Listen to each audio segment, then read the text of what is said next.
ஆகாயம் வாய்ஸ் நேயர்களுக்கு வணக்கம். இன்றைக்கு நம்மோடு நேர்காணலுக்காக மூத்த பத்திரிகையாளர் மற்றும் அரசியல் திறனாய்வாளர் திருமிகு மணி அவர்கள் நம்மோடு இருந்திருக்கிறார். அவரோடு பேசலாம். சார் வணக்கம். சார் வணக்கம். நாடு முழுவதும் 2.5 மாதம் நடந்த பிரச்சாரம் நேற்றோடு ஓய்ந்திருக்குது. நாளை கடைசி கட்ட தேர்தல் நடைபெற இருக்குது. இந்த சூழலில் பிரதமர் மோடி அவர்கள் கன்னியாகுமரியில் தியானம் பண்ணிட்டு இருக்காரு. எல்லோருக்குமே பிரச்சாரம் முடிஞ்சிருச்சு, பிரதமர் மோடி அவர்களுக்கு மட்டும் இந்த பிரச்சாரம் முடியலையா அப்படிங்கிற விமர்சனம் இருந்திருக்குது. நீங்கள் எப்படி பார்க்குறீங்க? ஆமாம், அரசியல் நாகரிகத்தில் புதிய அத்தியாயத்தை படுத்தி கொண்டிருக்கிறார் மோடி.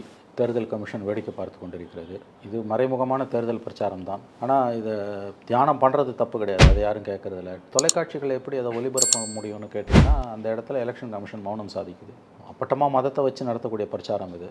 விவேகானந்தர் பாறையில் உட்காந்து காவி உடை தரிச்சுக்கிட்டு ஓம் என்ற சத்தத்தோட 23 கேமரா வச்சுக்கிட்டு எல்லா தொலைக்காட்சியிலையும் ஓடிக்கிட்டு இருக்குது. எப்படி சர்வதேச சமூகம் இந்தியாவை பார்க்கும், வரலாறு எப்படி நம்மை எடை போடும் என்பது குறித்த கவலையே இல்லாமல் மோடி மட்டுமல்ல ஊடகங்களும் இன்று செயல்படுவது ரொம்ப கேவலமான, வார்த்தைகளால் விவரிக்க முடியாதது ஒரு அவலம். கோயிலுக்கு போகிறதோ வழிபாட்டு தலங்களுக்கு போகிறதோ தியானம் செய்கிறதோ எந்த தவறும் கிடையாது. ஆனால் கேமரா வச்சு அதை எடுக்கிற மாதிரியான அயோக்கியத்தனம், 23 கேமரா வச்சு எடுக்கிறதுனா அதுக்கு பேர் தியானமா? எவ்வளோ கேவலமான ஒரு பப்ளிசிட்டி ஸ்டண்ட். சுவாமி விவேகானந்தர் 1893 சிகாகோ மாநாட்டில் போய் சர்வதேச மதங்கள் சம்மந்தப்பட்ட மாநாட்டில் பேசுகிறதுக்கு முன்னால் அந்த மாநாட்டுக்கு போகலாமா வேணாமான்ற ஒரு குழப்பத்தில் இருந்தப்போ தமிழகம் வந்து கன்னியாகுமரியில் கரையிலிருந்து அந்த பாறைக்கு நீச்சல் அடித்து கொண்டு நீந்தி கொண்டு போய் உட்காந்து தியானம் செய்தார். அங்கே அவருக்கு கிடைத்த அறிவினாலும் அங்கே கிடைத்த ஞானத்தாலும் தான் அவர் சிகாகோவுக்கு பயணப்பட்டார். எல்லா மதங்களை குறித்தும் மேன்மை உரை பேசினார் விவேகானந்தர். சிகாகோ மாநாட்டில் விவேகானந்தருடைய இந்த பேச்சை கேட்டிங்கன்னா எல்லா மதங்களுக்கும் இந்து மதம் என்பது எந்த மதத்திற்கும் எதிரானதல்ல. இந்து மதத்தின் சிறப்பம்சமே அதனுடைய சகிப்புத்தன்மை தான். இந்தியா எல்லா மதங்களுக்கும் தாய்நாடு. எங்கெல்லாம் எந்த மதத்தினர் பழிவாங்கப்பட்டாலும் அவர்கள் இந்தியாவுக்கு வரலாம் அப்படின்னு தான் விவேகானந்தர் பேசினார். ஆனால் இந்த தேர்தல் பிரச்சாரத்தில் 45 நாட்களாக தினமும் நேற்று சாயங்காலம் தியானத்தில் உட்கார்றாரு மோடி. 30ஆம் தேதி மே மாதம் 2024 காலையில் கூட தேர்தல் பிரச்சாரத்தில் இஸ்லாமியர்களுக்கு எதிராக விஷத்தை கக்கிட்டு வந்து உட்காந்துருக்கார். ஒன்று மட்டும் ஞாபகம் வச்சுக்கோங்க, இந்த தேர்தல் முடிவுகள் எப்படி வேண்டுமானாலும் போகலாம், ஆனால் இந்தியா காயப்பட்டு நிற்கிறது. தன்னுடைய சொந்த மக்கள் 15% மேற்பட்ட மக்கள், 20 கோடிக்கும் மேற்பட்ட இஸ்லாமியர்கள் சொல்லனாத அவமானத்திற்கும் துன்பங்களுக்கும் அச்சத்திற்கும் என்று ஆளாகி இருக்கிறார்கள். ஒரு நாட்டின் பிரதம மந்திரி 140 கோடி மக்களுக்கும் தலைவர், எல்லாரையும் சமமாக பாவிக்கக்கூடியவர் 45 நாட்களாக அனுதினமும் தன்னுடைய பிரச்சாரத்தில் இஸ்லாமியர்களுக்கு எதிரான வெறுப்பை, வன்மத்தை கக்கினார். இந்துக்களோட தாலி அறுத்து இஸ்லாமியர்களுக்கு கொடுத்துருவாங்க. 2 எருமாடு இருந்தால் பிடுங்கி ஒன்று கொடுத்துருவாங்க, 2 வீடு இருந்தால் ஒன்று பிடுங்கி கொடுத்துருவாங்க. SC/ST மக்கள் இடஒதுக்கீட்டை பிரிச்சுடுவாங்க. கிறிஸ்துவ கிரிக்கெட் டீம் பூரா முஸ்லீம்ஸ் வந்துடுவாங்க. முஸ்லீம்ஸ்க்கு தனியாக 15% பட்ஜெட் போடுவாங்க. அடுக்கிக்கொண்டே போகலாம். சர்வதேச சமூகம் இந்தியாவின் முகத்தில் காரி உமிழ்கிறது. ஒருபடி மேலே போய் நான் கடவுளின் தூதன் என்று கூட பேசினார். இத்தனைக்கும் பிறகு நேற்று மாலையிலேருந்து அவர் வந்து தியானத்தில் உட்கார்ந்திருக்கிறார். இது மறைமுகமான தேர்தல் பிரச்சாரம் தான். ஆனால் தேர்தல் கமிஷன் வாய்மூடி மௌனமாக வேடிக்கை பார்த்து கொண்டிருக்கிறது. மக்கள் தான் இறுதி தீர்ப்பு எழுத வேண்டும். இந்த 45 நாட்கள் பிரச்சாரத்தின் உச்சகட்ட அவலம்தான் இந்த தியானம். இது வந்து பக்தியின் பார்ப்பட்டதல்ல. ஒரு உண்மையான பக்தி, ஒரு உண்மையான இந்து இப்படிப்பட்ட கேவலமான காரியத்தை 23 கேமரா மத்தியில் உட்காந்துட்டு தியானம் செய்யவே மாட்டான். இவர்கள் உண்மையான இந்துக்களும் அல்ல, மனிதர்களும் கிடையாது. இவர்கள் தேர்தல் வெற்றிக்காக எதை வேண்டுமானாலும் செய்ய துணிந்தவர்கள்.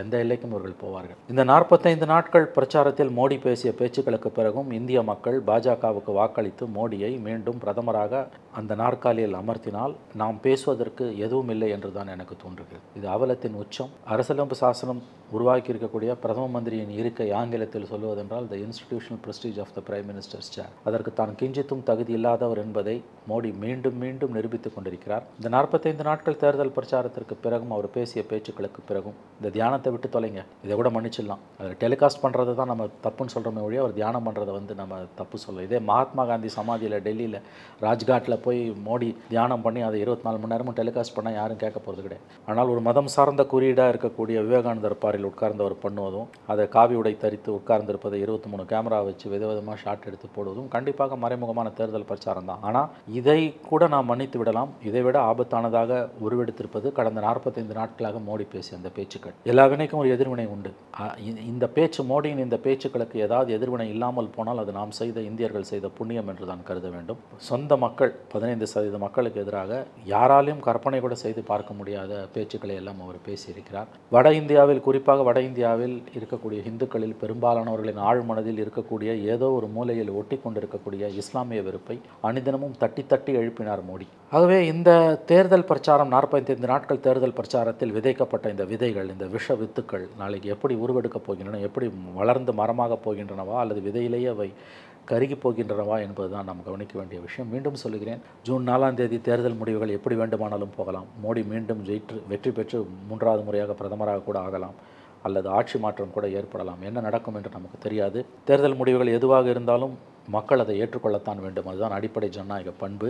ஆனால் ஒன்றை மறந்து விடாதீர்கள், என்ன நடந்தாலும், மோடி மீண்டும் பிரதமரானாலும் அல்லது ஆட்சி மாற்றம் ஏற்பட்டாலும் இந்தியா காயப்பட்டு நிற்கிறது. இந்த ரணங்கள் ஆறுவதற்கு யுகங்கள் ஆகலாம் என்று தான் நான் அஞ்சுகிறேன். இப்போ நாளை கடைசி கட்டத்தில் மேற்கு வங்கத்தில் கிட்டத்தட்ட 9 தொகுதிகளில் தேர்தல் நடைபெறுது. அதனால தான் விவேகானந்தர் பாறையில் வந்து மோடி அவர்கள் தியானம் பண்ணுறாரு. ஏன்னா அங்கே விவேகானந்தர் அங்கே தான் பிறந்தார் மேற்கு வங்கத்தில், அது ஒரு ஓட்டா மாற கூட வாய்ப்பு இருக்குது அப்படிங்கிற ஒரு கால்குலேஷன் தான் இங்கே வந்து தியானம் பண்ணுறாரு அப்படிங்கிற விமர்சனம் இருக்குது இல்லையா? அது ஓட்டா மாறும்னு நினைக்கிறீங்களா? அது 4ஆம் தேதி தான் சிவா தெரியும். ஏன்னா இந்த மாதிரியான விஷயங்களில் வந்து அறுதியிட்டவர்கள் வந்து ஓட்டா மாறாது அல்லது மாறும் இப்படிலாம் நம்ம பேசவே முடியாது. பிரச்சனை அது அல்ல, லெவல் பிளேயிங் ஃபீல்டு இருக்கா? நீங்கள் மதத்தை வச்சு நீங்கள் வந்து ஓட்டு கேட்க முடியாதுன்றது தேர்தல் நடத்தை விதிமுறைகளில் இருக்குது. தேர்தல் கமிஷன் செத்து போச்சுன்னு தான் நம்ம சொல்லணும்.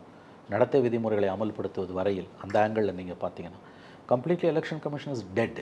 பிரதமருடைய 2ஆம் கட்ட தேர்தல் பிரச்சாரத்தின் பொழுது பிரதமர் பேசிய அந்த பேச்சுக்களுக்கு உடனடியாக தடை விதித்திருக்க வேண்டும். பால் தாக்கரேக்கு எப்படி வந்து 6 ஆண்டுகள் தேர்தல் நிற்க தடை விதித்தார்களோ அந்த மாதிரி விதித்திருக்க வேண்டும். அதை உடனே தேர்தல் கமிஷன் செய்ய முடியாது. ஆனால் இந்த தேர்தல் பிரச்சாரத்தில் மோடி பேசிய பேச்சுக்களுக்கு குறைஞ்சது டு பிகின் வித் 3 நாட்களாவது அவருடைய பிரச்சாரத்திற்கு தடை விதித்திருக்க வேண்டும். மாறா பிரச்சார புகார்கள் வந்து குவிந்த பிறகு சில வாரங்கள் கழித்து கட்சி தலைவர் நட்டாக்கு கடிதம் எழுதியது தேர்தல் ஆணையம். எல்லாமே வெளிப்படையாக நடக்குது, எதுவுமே ஒளிமறைவு கிடையாது.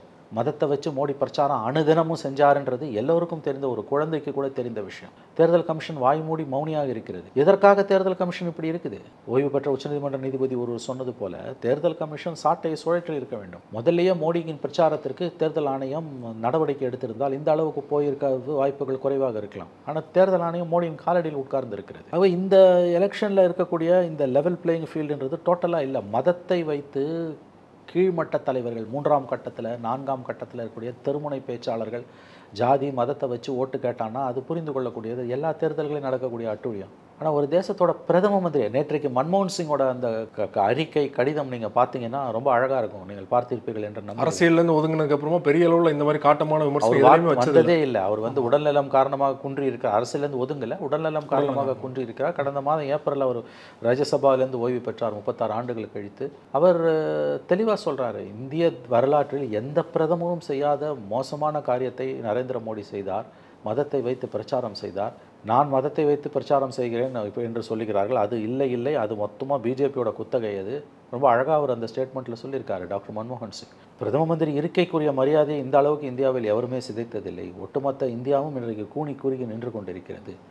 உண்மையான மக்கள் பிரச்சனைகளான விலைவாசி உயர்வு, வேலையில்லா திண்டாட்டத்தை பற்றியெல்லாம் இந்த 45 நாள் பிரச்சாரத்தில் எங்கேயுமே மோடி வாய் திறக்கல. 2014 வளர்ச்சி நாயகனாக வந்து அச்சேதின்னு சொல்லிட்டு வந்தவர் 14-19 start up India, smart India, இது ஸ்கில் இந்தியா இப்படிலாம் பேசின பிரதமர் அதை பற்றி கூட ஒரு வார்த்தை கூட பேசலை. இன்னும் சொல்லப்போனால் ராம ஜென்மபூமி 370 பற்றி கூட அவர் பேசலை.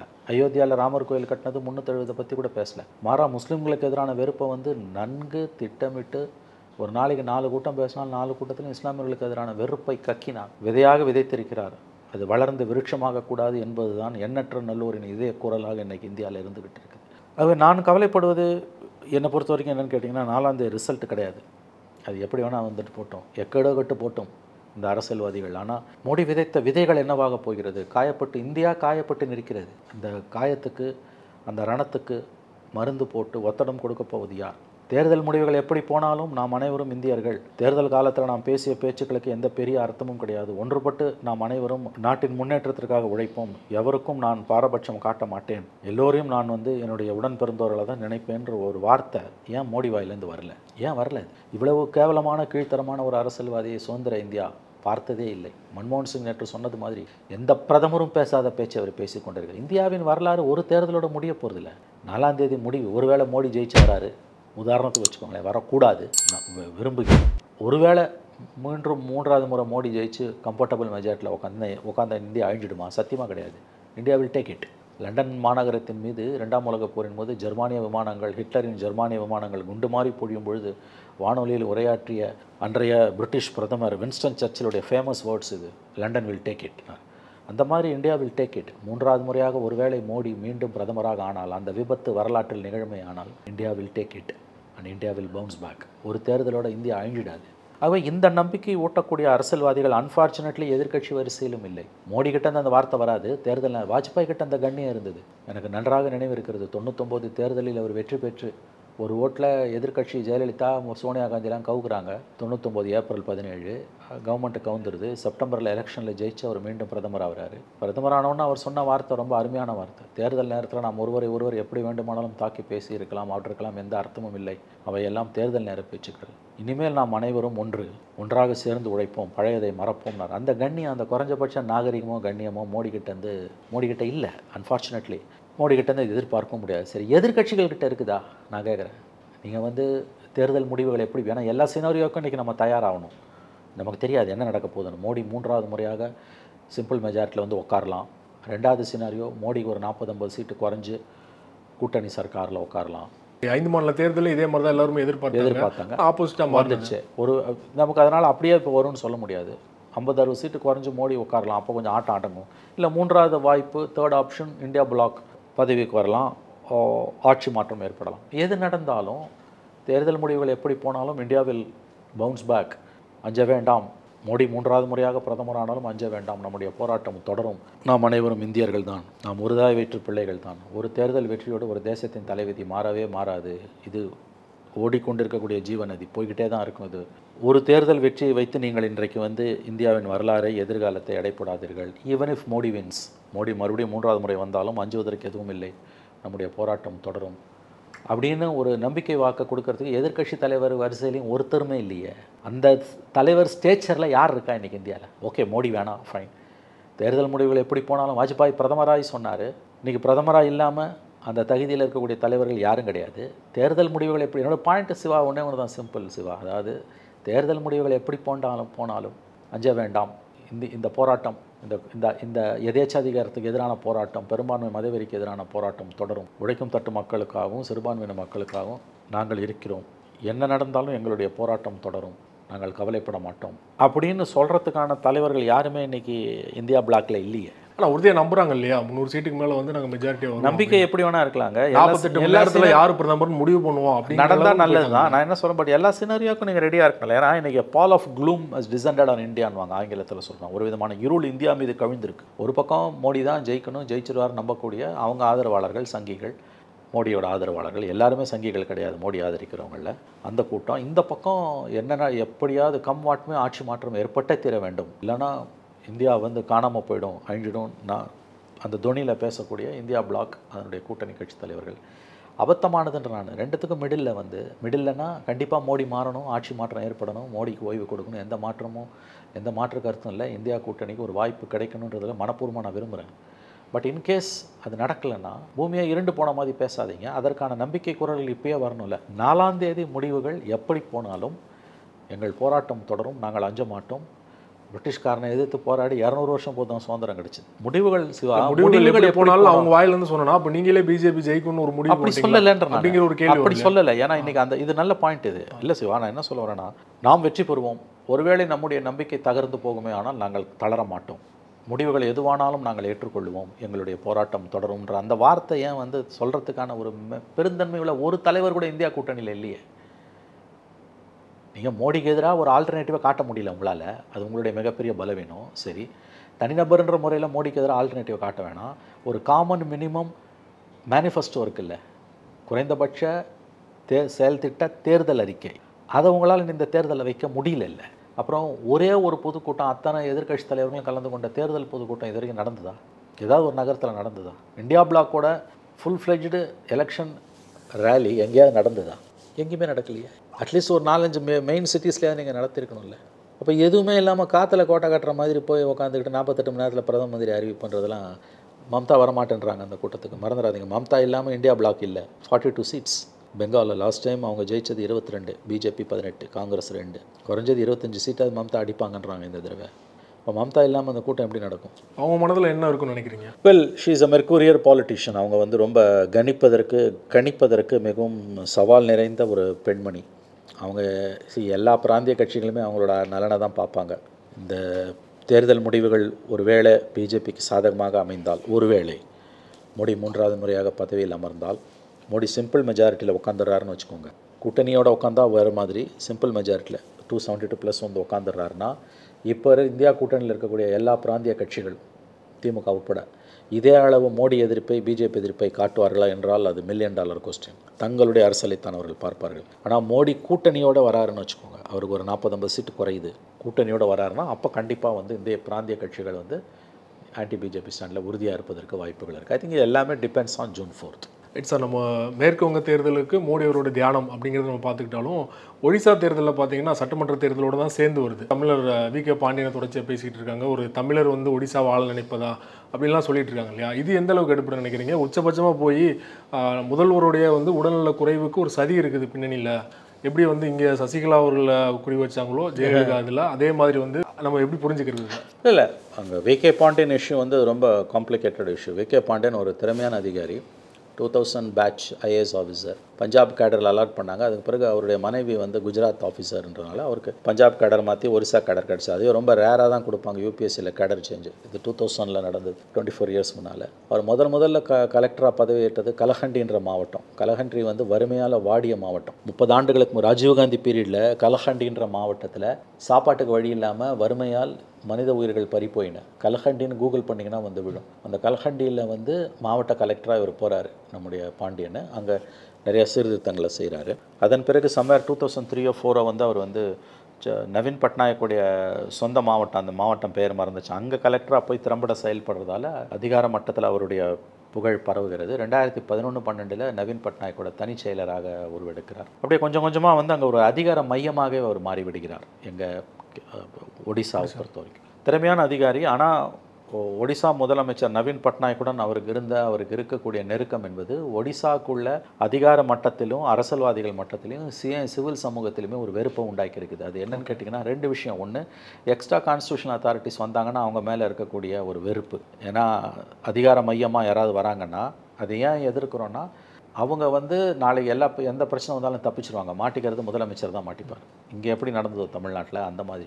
2வது வந்து தமிழ்நாட்டை சார்ந்தவர் என்கின்றதால் அவர் மேலே வரக்கூடிய ஒரு காழ்ப்புணர்ச்சி. இதில் மெயின் இஷ்யூ வந்து ஒரு எக்ஸ்ட்ரா கான்ஸ்டியூஷனல் அத்தாரிட்டியாக வி.கே. பாண்டியன் வந்தது வந்து ஏற்றுக்கொள்ள முடியாதது. ஆனால் அங்கே பிரச்சனை என்னவா தலை திரும்பி இருக்குன்னு கேட்டிங்கன்னா, அவர் எக்ஸ்ட்ரா கான்ஸ்டியூஷனல் அத்தாரிட்டின்னு சிவில் சமூகத்துக்கும் எதிர்க்கட்சிகளுக்கும் அவர் மேலே கோபம் இல்லை. மாறா ஒடிசாவில் இல்லாத ஒருவர் நான் ஒடியா தமிழர் வந்திருக்காரு என்ற கோபம் தான் வருது. இன்ஃபேக்ட் அது அபத்தமானது. மெயின் ப்ராப்ளம் அவர் ஒரு எக்ஸ்ட்ரா கான்ஸ்டியூஷனல் அத்தாரிட்டி அங்கே இருக்குது. வி.கே. பாண்டியன் என்கின்ற அந்த அதிகாரி திறமையான அதிகாரி தான். ஆனால் அவர் எக்ஸ்ட்ரா கான்ஸ்டியூஷனல் அத்தாரிட்டியாக அங்கே இருக்கிறார் என்பது ஜனநாயகத்தில் நம்பிக்கை உள்ள எவராலும் ஏற்றுக்கொள்ள முடியாது. தமிழ்நாட்டை சேர்ந்தவன்றதுனால ஒரு எக்ஸ்ட்ரா கான்ஸ்டியூஷனல் அத்தாரிட்டியாக பாண்டியன் வரதை நீங்கள் ஒன்றும் ஏற்றுக்க முடியாது. ஆனால் ஒடிய மக்கள் மத்தியிலையும் ஒடியாவின் சிவில் சமூகத்திலும் எதிர்க்கட்சியான பிஜேபியும் காங்கிரஸும் ஆளுங்கட்சியான பிஜேடிக்குள்ளேயும் இருக்கக்கூடிய ப்ளஸ் அதிகாரம் வர்க்கம் ஒடிசாவில் இருக்கக்கூடிய பியூரோக்ராட்டிக் சர்க்கிள்ஸ்லையும் வி.கே. பாண்டியன் மேலே இருக்கக்கூடிய கோபம், அவர் ஒரு தமிழர், அவர் எப்படி நம்மளை ஆளலான்ற அந்த ஆங்கிளில் தான் திரும்புது. ஆக்சுவல் ரீசன் வந்து ஆக்சுவலாக கோவம் எப்படி வந்திருக்கணும்னா, எக்ஸ்ட்ரா கான்ஸ்டியூஷனல் அத்தாரிட்டியை நீ எப்படா செயல்படலான்னு வந்திருக்கணும். ஆனால் அது இப்படி திரும்பி இருக்குது. ஏன்னா வசதி இந்த மாதிரியான குறுகிய நலன் சார்ந்த கண்ணோட்டத்தில் போவது, சாதியை வச்சு, மதத்தை வச்சு, மொழியை வச்சு, இனத்தை வச்சு, பிராந்தியத்தை வச்சு ஒருத்தர் எதிர்ப்பது என்பது ரொம்ப சுலபமானது. அதை தான் அங்கே இருக்க சிவில் சமூகமும் எதிர்க்கட்சிகளும் செஞ்சுக்கிட்டு இருக்கு.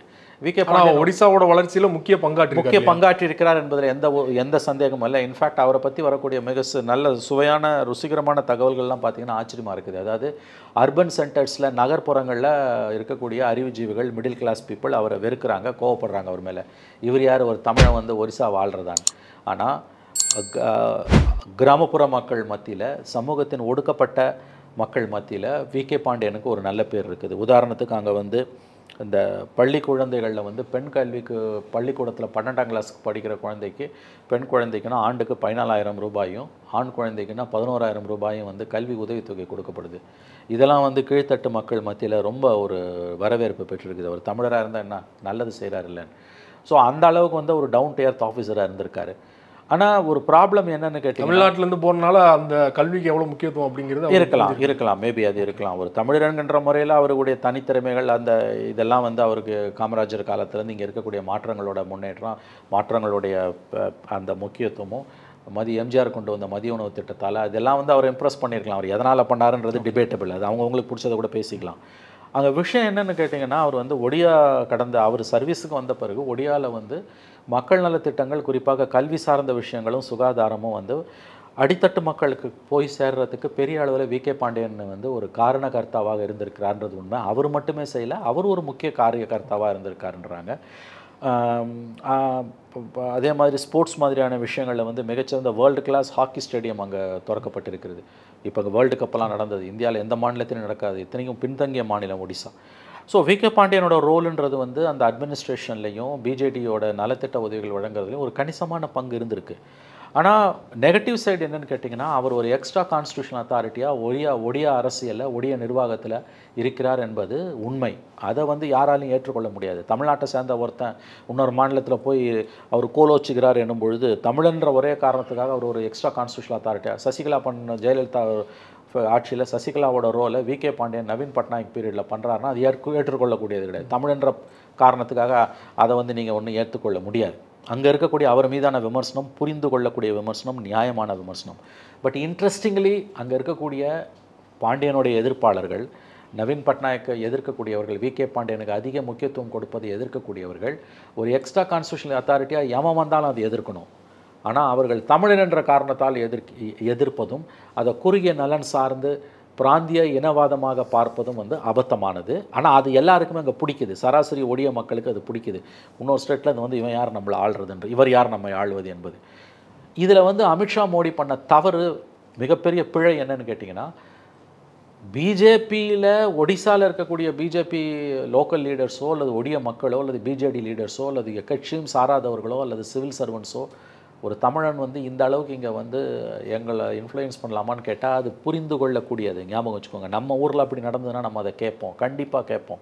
மகாராஷ்டிராலேருந்தோ குஜராத்லேருந்தோ ஒருத்தன் வந்து இங்கே பேசுகிறான். இதே ஒடியா கேடர் ஆஃபீஸர் ஒருத்தர் இங்கே வந்து அதிகார மட்டத்தில் அவர் வந்து செல்வாக்கு மிக்கவராக மாறி அதிகார மையமாக மாறுகிறாருன்னா நம்மக்கிட்ட தமிழ்நாட்டில் அந்த பிரச்சனை வரும். இதை நம்ம புரிஞ்சுக்கணும். ஆனால் அமித்ஷாவும் மோடியும் பண்ணது படு அயோக்கியத்தனம். எப்படி இந்த கேள்வி நீங்கள் சொன்ன மாதிரி ஏன் அவங்க கட்சியில் இருந்தோ வெளிப்படையாக ஏன் வரல? வெளிப்படையான அது உள்ள வர அந்த பாயிண்ட்டுக்கு வரேன்.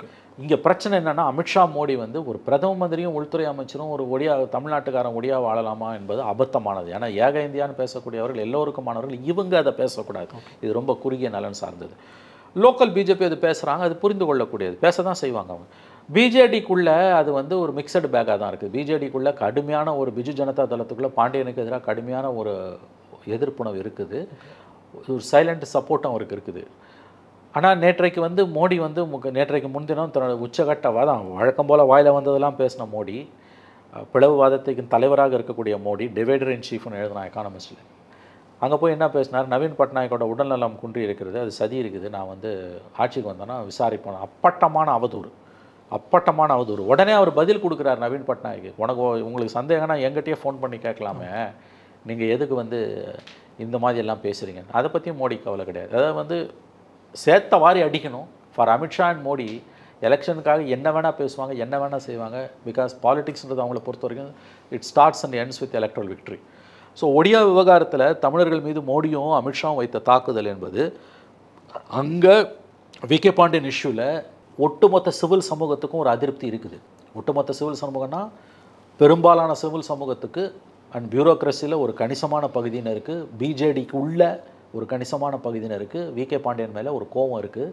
அது என்ன கோவம்னு கேட்டிங்கன்னா, பேசிக்கலி அது ஒரு எக்ஸ்ட்ரா கான்ஸ்டியூஷனல் அத்தாரிட்டியாக ஒரு ஐஏஎஸ் ஆஃபீஸர் எப்படி வரலான்றது அது நியாயமான கோவம். அதை ஞாபகம் வச்சுக்கோங்க. நம்ம ஊரில் அப்படி ஒருத்தர் இருந்தாலும் நம்ம அப்படி தான் செய்வோம். அது ரெண்டாவது அவதாரம் எடுக்குது. அது ரொம்ப ஈஸியாக வடிவம் கொள்ளுது. தமிழர் இவன் யார், ஒரு தமிழன் வந்து ஒடியாவில் நம்மளை டாமினேட் பண்ணுறதுக்குன்றது. பட் ஆக்சுவல் ஃபண்டமெண்டல் இஷ்யூ என்னன்னு கேட்டிங்கன்னா, is an extra constitutional authority.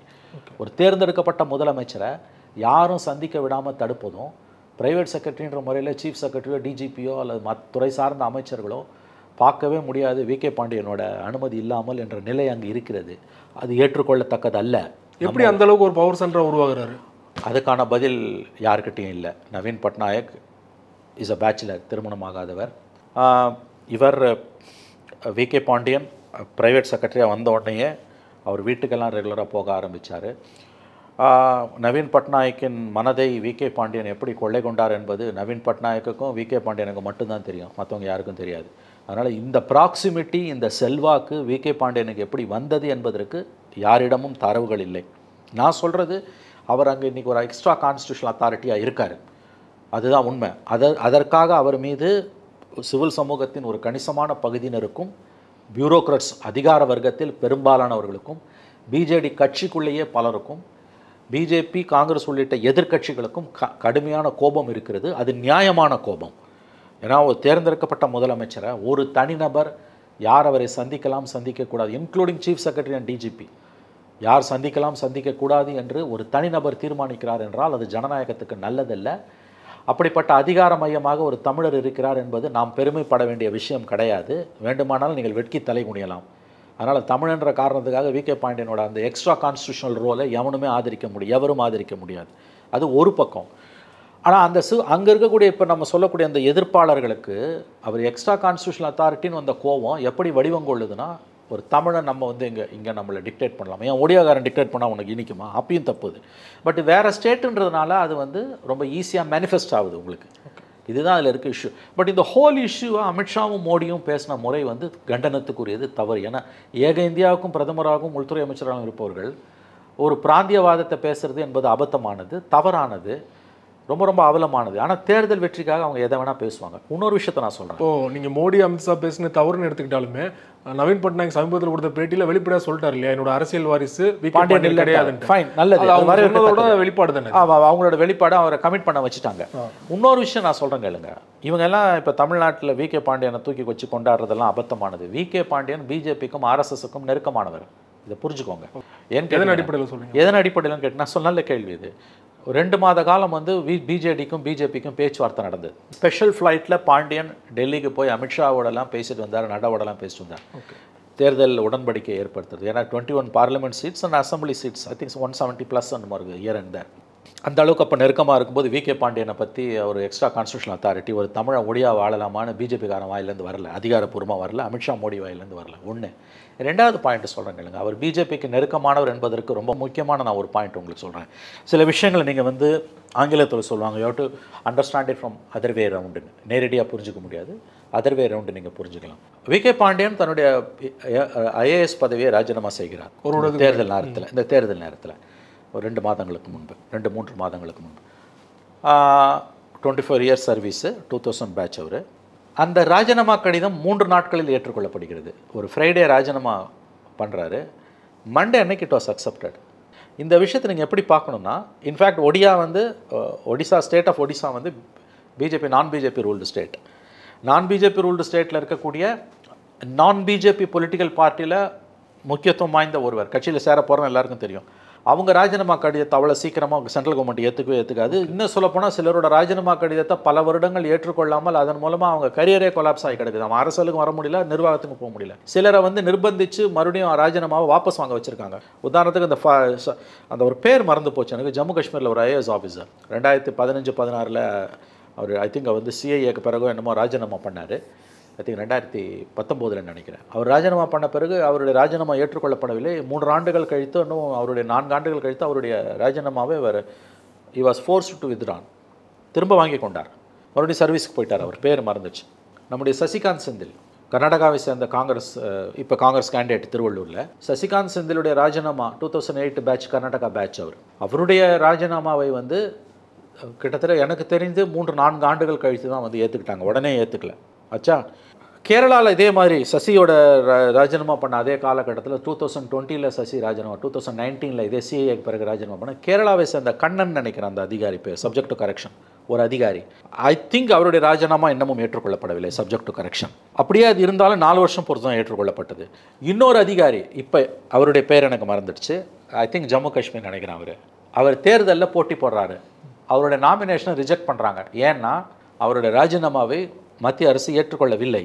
மத்திய அரசு ஏற்றுக்கொள்ளாமல் அப்படியே கடப்பில் போடுதுன்னா உங்களுக்கு திருசங்கு சொர்க்கம். இப்படியும் போக முடியாது, அப்படியும் போக முடியாது. இப்போ நான் சொன்ன இந்த பேக்ரவுண்ட் இருக்குது இல்லையா, சிவில் சர்வன்ட்ஸ் ரிசைன் பண்ணிவிட்டு பொலிட்டிக்கல் பார்ட்டிஸ்க்கு போகிறது எல்லா காலத்திலையும் நடந்திருக்கு, காலகாலமாக நடந்திருக்கு. இப்போ ஊடக வெளிச்சத்தில் வந்து உங்களுக்கு ஊடகங்கள் பல்கி பெரியதால், சோஷியல் மீடியாவோட எக்ஸ்ப்ளோஷனால் அது பெருசாக பேசப்படுது. அந்த ஜம்மு காஷ்மீர் ஆஃபீஸர் சசிகாந்த் செந்தில், கண்ணன், இன்னொரு ஆஃபீஸர், இவங்கெல்லாம் வந்து அப்படி வந்தவங்க தான் உங்களுக்கு. நான் ஏன் இதை சொல்ல வரேன்னா, பிஜேபியில் சேரத்துக்காக ரிசைன் பண்ணவனெல்லாம் உடனே ஏற்றிருக்காங்க. அண்ணாமலை எல்லாம் ஐபிஎஸ்லாம் கரெக்டாக சொன்னீங்க. This man VK. பாண்டியன், அவருடைய ராஜினாமா வெள்ளிக்கிழமை கொடுக்கப்படுகிறது, திங்கட்கிழமை அது ஏற்றுக்கொள்ளப்படுகிறது. அப்போ அவர் யாரோட ஆள்? புரிஞ்சுக்கோங்க. நீங்கள் வந்து பாலிடிக்ஸ் எப்படி புரிஞ்சுக்கணும்னு கேட்டிங்கன்னா, பேராமீட்டர்ஸை வச்சு தான் புரிஞ்சுக்க முடியும். இப்போ நீங்கள் சொல்கிற ஆங்கிள் எடுத்துக்கிட்டாலுமே அது 2 மாதத்துக்கு முன்னாடி அப்படி ஒரு நிலை இருந்துக்கலாம் இல்லையா? அரசியலில் மணிக்கு மணி என்ன முடிவுனாலும் மாற்றப்படலாம் இல்லையா? அப்போ இப்போ வந்து அவர் எதிராக திரும்பிருக்கலாம். நல்ல பாயிண்ட். இப்போ எதிராக திரும்புறான்றதை வச்சு எடை போடாதீங்க. அன்னைக்கு அவங்க கூட இருந்தார்ல, ஆமாம், அன்னைக்கு was in is good books. இது ஜஸ்ட் எலக்ட்ரல் பாலிடிக்ஸ். இவர் யாரோட ஆள் என்று நான் சரி அவர் முழுவதும் RSS சங்கின்னு அப்படி சொல்லலை. நான் ஐம் நாட் சேயிங் தட். ஆனால் இவருடைய இது ரொம்ப முக்கியமான விஷயம் சிவா. நான் சொல்லுவது இந்த நிகழ்ச்சியை பார்க்கக்கூடியவர்கள் விவரம் அறிந்தவர்களுக்கு நன்றாக புரியும் என்று நான் நம்புகிறேன். இந்த ட்ரெண்ட் இருக்குது பாருங்கள். மோடி கவர்மெண்ட் வந்த பிறகு 10 வருஷத்தில் IAS IPS ஆஃபீஸர்ஸ் ரிசைன் பண்ணிட்டு பாலிடிக்ஸ்க்கு போயிருக்காங்க. இதில் பிஜேபி அஃபிலியேட்டட் பார்ட்டிஸ் சார்ந்த ஆஃபீஸர்ஸ் IAS IPS ஆஃபீஸர்ஸோட ரெசிக்னேஷன் அக்செப்ட் பண்ணப்பட்ட வேகம் நான் பிஜேபி ஆஃபீஸர்ஸ்க்கு அந்த வேகம் இல்லை. சசிகலா 4 வருஷமாக இன்னமும் வெயிட் பண்ண வேண்டியது. சசிகாந்த் செந்திலுக்கு கேரளா ஆஃபீஸர் கண்ணன் இன்னமும் இல்லை. காஷ்மீரில் இந்த ஆஃபீஸர் இந்த பார்லிமெண்ட் எலெக்ஷனில் இப்போ இந்த எலெக்ஷனில் அவருடைய நாமினேஷன் ரிஜெக்ட் ஆச்சு. காரணம் அவரோட ரெசிக்னேஷனை சென்ட்ரல் கவர்மெண்ட் அக்செப்ட் பண்ணல. அப்போ 2-3 மாதத்துக்கு மேலே முடிய பாண்டியன் VK பாண்டியன் வெள்ளிக்கிழமை சப்மிட் பண்ணி திங்கக்கிழமை பேப்பரில் அதை பார்த்தோன்னே ஐ வாஸ் ஷாக்டு. எனக்கு அப்போ தான் புரிஞ்சுது this is something more than what meets eye. ஏன்னா ஒரு பக்கம் அவர் பேசிக்கிட்டே இருக்கார் பிஜேபியோட, யார் பிஜேபியோட பேசுது on behalf of Naveen Patnaik special ஃப்ளைட்டில் போயிட்டு வராரு. அது கொஞ்சம் முன்னால் வந்து அவரோட ரெசிக்னேஷனை வந்து லைட்னிங் ஸ்பீடில் சென்ட்ரல் கவர்மெண்ட் அக்செப்ட் பண்ணுது. அப்போ இன்றைக்கி ஒத்து வரல. ஏன்னா இன்றைக்கி வந்து சீட்ஸ் அந்த மாதிரி அவங்களுக்கு வந்து சீட் ஷேரிங்கில் ப்ராப்ளமு. இன்னொன்று மோடியை பற்றியோ அமித்ஷாவை பற்றியோ ஒரு வார்த்தை கூட VK பாண்டியன் இந்த தேர்தல்லையும் பேசலை. இன்னும் சொல்லப்போனால் போன வாரம் அவரோட ஒரு ஸ்பீச்சு லோக்கல் பிஜேபி தான் நவீன்ஜியை வந்து நவீன் பாபுவை வந்து நவீன் பாபுன்னுவாங்க. நவீன் பட்நாயக்கை விமர்சனம் பண்ணுறாங்க. பட் மோடிக்கும் நவீன் பட்நாயக்கும் எனக்கு எக்ஸலண்ட் அண்டர்ஸ்டாண்டிங் இருக்குதுன்னு மோடியை சிலாகிச்சு தான் பேசுகிறாரு VK பாண்டியன். நீங்கள் இந்த சாவி காணாமல் போனது, தமிழ்நாட்டை கொள்ளடிச்சிட்டு போயிட்டாங்க, நவீனோட ஹெல்த்தை பற்றி நாங்கள் என்கொயரி கமிஷன் இதை வச்சு எடை போடாதீங்க. VK பாண்டியன் இஷ்யூ வந்து மோர் தென் வாட் மீட்ஸ் த ஐ. அதுக்கு நான் ஒரே ஒரு உதாரணம் சொல்கிறேன். நான் சொல்லுவது விவரம் அறிந்தவர்களுக்கு நன்றாக புரியும் என்று நான் நம்புகிறேன். VK பாண்டியன் அவர்களுடைய ராஜினாமாவை மத்திய அரசு விரைவாக ஏற்றுக்கொண்ட 48 மணி நேரத்தில் 72 மணி நேரத்தில் அந்த ராஜினாமா அக்செப்ட் ஆச்சு, ஏற்றுக்கொள்ளப்பட்டது. அந்த கோணத்திலேருந்து பார்த்தீங்கன்னா VK பாண்டியன் யாருடைய ஆள் என்பது உங்களுக்கு தெரிய வரும். ரைட் சார், உங்கள் நேரத்தை ஒதுக்கி பல்வேறு தகவல் எங்களோட பகிர்ந்து கொண்டீங்க. மிக்க நன்றி.